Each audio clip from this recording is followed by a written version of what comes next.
So in my mind, this show is about peeling back the curtain on things that have either that have happened, whether it even be recently or over history of warfare.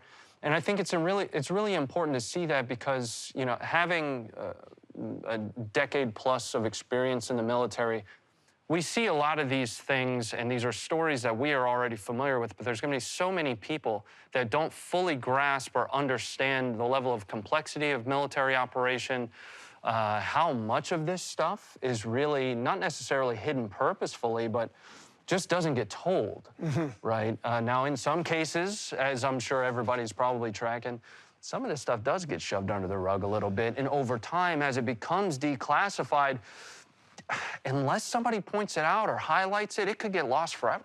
Yeah, in a sense, Ronnie, these are national treasures. The battles won and even the battles lost because we sacrificed men and women. And I love this country. This country's given me everything that I have now. But what's even a larger, a more macro level, every warrior from every conflict, from every country can relate to being put into impossible situations or surviving and winning the day by the skin of their teeth. And of course, we've all lost our brothers and sisters, and we know what a sacrifice it is. So I think it's important that these stories get out there.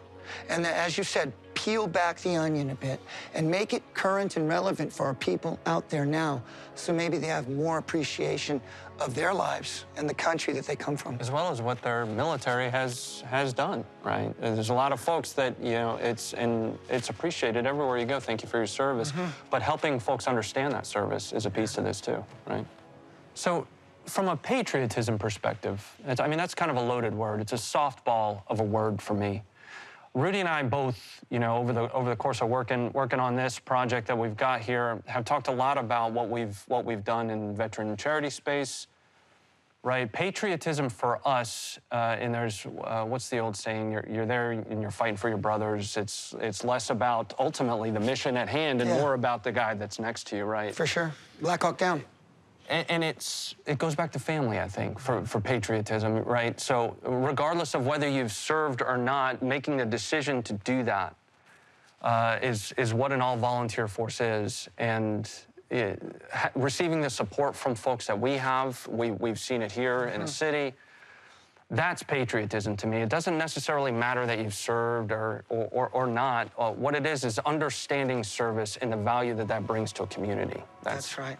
Patriotism, to me, is finding ways to continue a mission of support and of family, because we realize that we were born with the golden lottery ticket. We were born in America. In America, brothers and sisters have been struggling, fighting, and sacrificing for this country since the beginning. And look where we are now. We've spent a lot of time in the Middle East, brother. We've been in Africa, I've been in the Far East. And there is no country where you can be anybody you want to be and pursue your dreams like the United States of America. And I hope this show, through the illuminated stories of sacrifice and valor, get people fired up about being American again.